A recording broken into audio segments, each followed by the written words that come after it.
Wait, you're the one from YouTube. No. It's not what you think.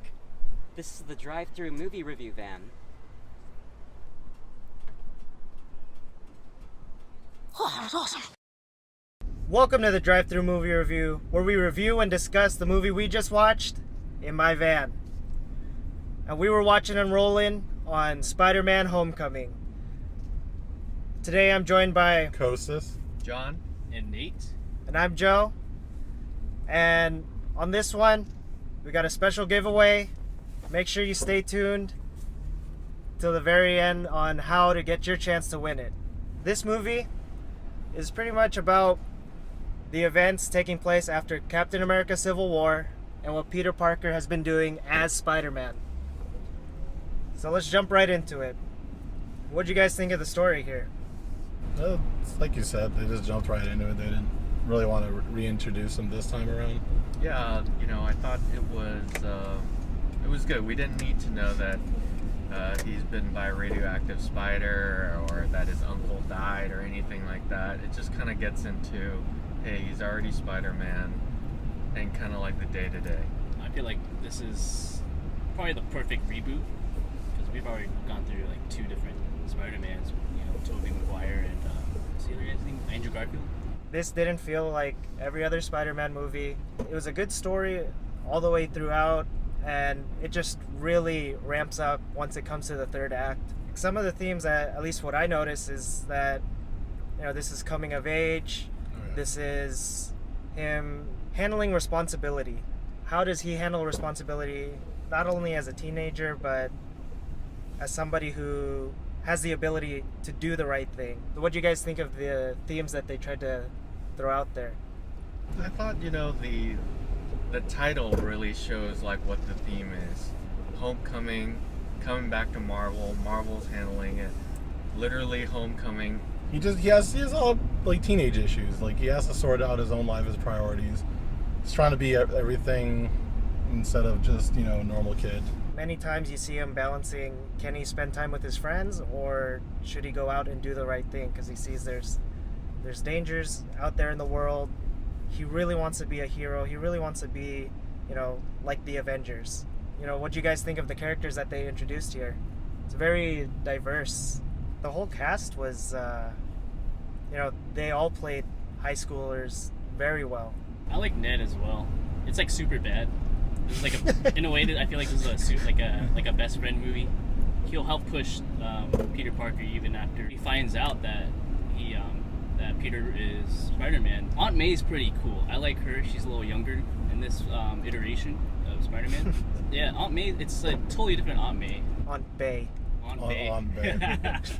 We also had Flash Thompson in there. The love interest was Liz Allen.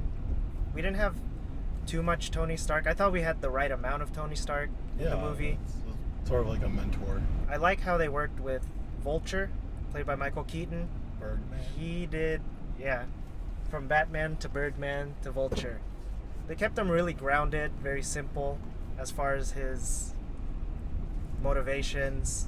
So I was a little worried when you told me, hey, this actor is playing Flash. Flash is like this big kind of like oafish guy, and he just like picks on Peter. But here they set the setting in a science school, so they can't really have that kind of Flash. So how are you going to do that, right? But I thought they portrayed Flash very well. Like he's still very much... He's still a jerk. He still definitely adds that layer of antagonism. Spider-Man is living two different lives, the teenage life and the superhero life.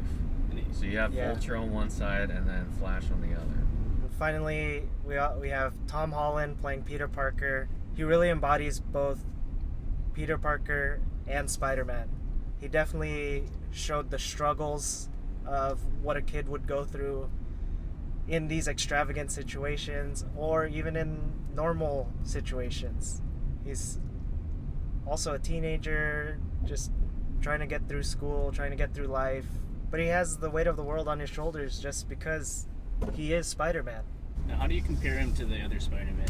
Andrew was a good Spider-Man, but I didn't really believe him too much as a Peter Parker. Tobey I don't think he was that great at either, but he had such great backing with Sam Raimi taking care of him Yeah. that he made him look so good as Spider-Man. From Sam Raimi's kind of Spider-Man movies, the second one compares just as good as Homecoming, I would think. I would pair Homecoming behind the second one. Andrews didn't really have me as interested. I thought it had a great soundtrack. It had great composed music by Michael Giacchino. I thought it really set the tone for a lot of the scenes, and it just felt very powerful and right where it needed to be. There's one scene in particular. You feel the tension in the dialogue, and the music really like brings it, adds that tension to it. What would you guys grade this movie? 3/4 of a tank. It'll last a good long time, so the continuity of the movie is just worth rewatching it later on. I'd give it a full tank. I really enjoyed it, and I think it's a good kind of like first movie to, I guess, subsequent Marvel Spider-Man movies, and possibly, you know, his appearance in Avengers.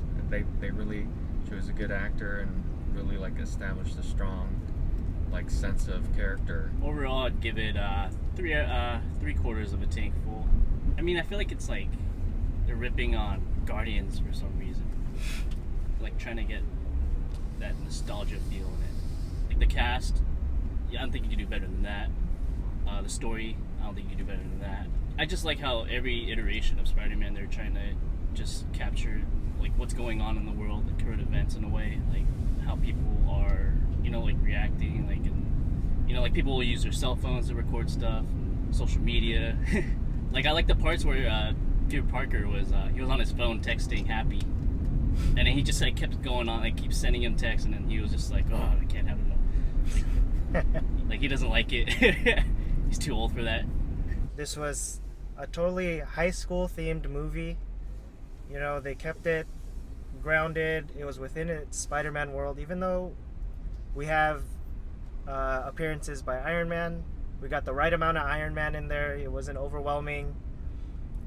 Tom Holland just killed it. You know, he really shows that sense of sacrifice and, you know, the great parts about what makes Spider-Man so interesting and so down to earth and relatable.